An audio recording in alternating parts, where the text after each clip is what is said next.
My name is Tom, and I'm in the attic of my childhood home where I've built an N-scale model railroad, which basically fills the attic. And I'm going to take you on a brief tour of it. And the idea is a freelanced model railroad as an example of a main line running from like the Seattle area to Chicago through what might be the former Milwaukee Road abandoned trackage, and Union Pacific shared line from Silver Bow, Idaho west, and splits off eastbound to go through Idaho south to Denver.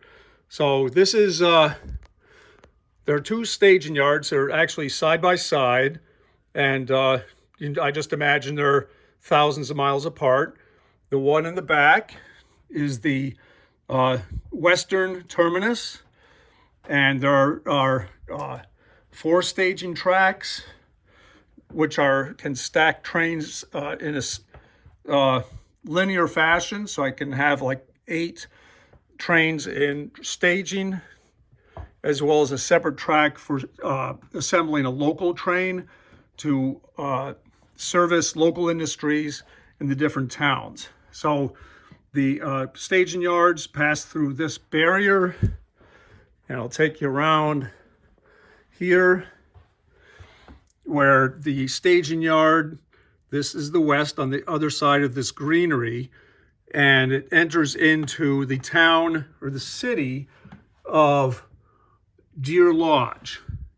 And these are fictitious names of cities, not trying to represent a real city, but in my imagination, creating towns and villages and scenery displays. So here it is passing through the main terminal, passenger terminal, which represents both ends of the line, really. But in my imagination, which is a great thing to have, they're actually separate terminals. So it runs through by the train sheds, the various industries, and proceeds through the city and enters into an area that's known for its grain elevator industry, as well as a can manufacturer for aluminum cans, and some other various industries located along the main line.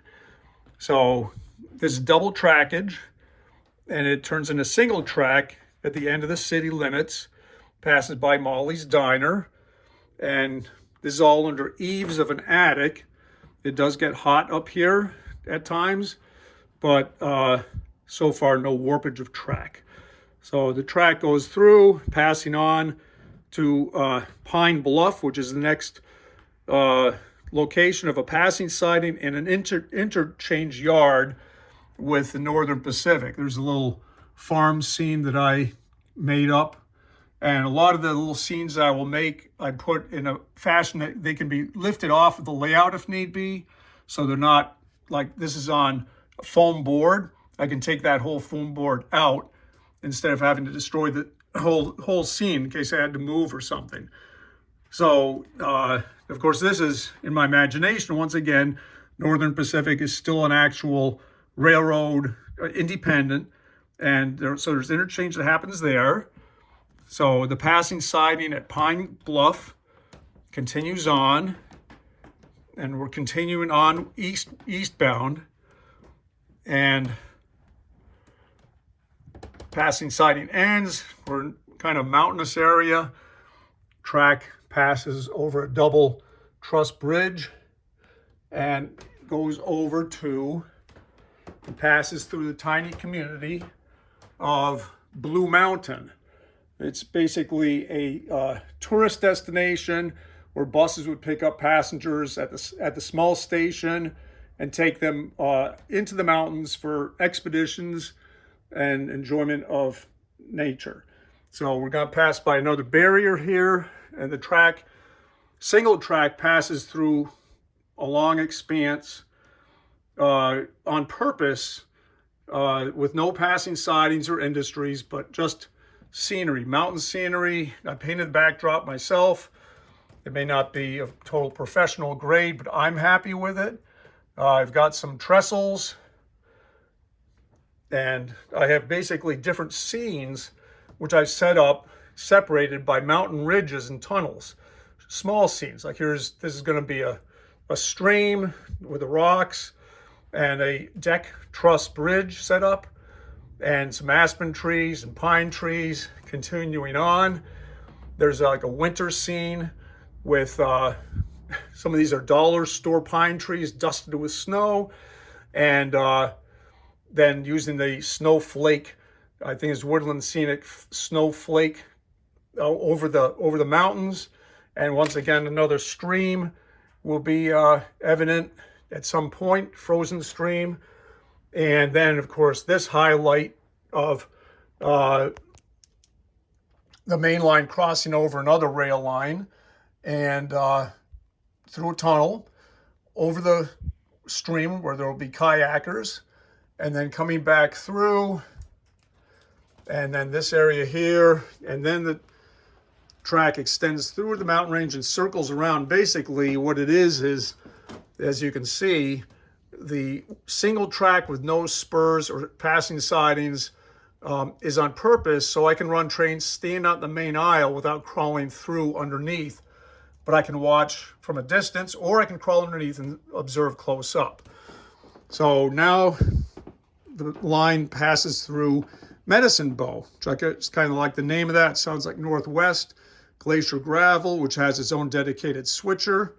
And it's a triple track, main line, and 2 passing sidings. We've got dedicated switcher, which is not on the rails right now, to service the glacier pit. And then it comes back, passes the station, people sitting on the bench waiting for the Empire Builder to go by, small businesses, a transload dock, and then goes through, turns into single track again, and crosses over Desperado Gulch, which sounded pretty cool. And this has yet to be completely scenic, and there's always something to do to improve the looks of things. Track then proceeds through into, this is the original layout. This part here was all an add-on, which I put up in about 2020 or so, 2021. So the line comes through here, and it comes back through into the town of Ferncliff, which is known, it has a passing siding. It's known for its mountain, or for its coal mining facility. And there's a large mill, lumber mill, which is basically in the aisle, but it is represented by some small loading situations and stacks of lumber and lumber cars. And then the line passes by the station and continues on. There's a separate spur that runs down through a rather desolate area with an abandoned house, haunted house, down to a hardware distributor. But the main line comes across, loops through, and comes back around. And the double track starts here for the entrance into the city of Sterling, and Sunnyvale, which is like a small station stop, comes back around. And then there's some industries here, a small bakery, gets an occasional carload of flour. And then through, as you can see, the beginning of the layout starts there where we started the tour, and it has looped all the way around. I just ignore that when I bring a train into Sterling, which is the front section of the layout. Scrap yard, downtown area, and some other industries. A dairy or frozen dairy place, a chair manufacturer, and back to the staging yard. This time, this is eastbound going toward Chicago and Milwaukee. And this line here is the Union Pacific split off that goes to its own dedicated staging yard, which represents points south toward Denver, and that's where Union Pacific Power can be seen. I do not run DCC. I've always had just plain DC. It's basically I, myself, and I that run this layout. So one other operator could come up and enjoy it too. I built my own control panels, basically to go and control the trains from one of two power cabs. Name of the railroad is Pacific Union Railroad, and I still have work to do. I'd like to put more interior lighting in the buildings. There's some, but it's a lot of fun. And when it's not as boiling hot as it is now, I spend more time up here. So I hope you enjoy the tour.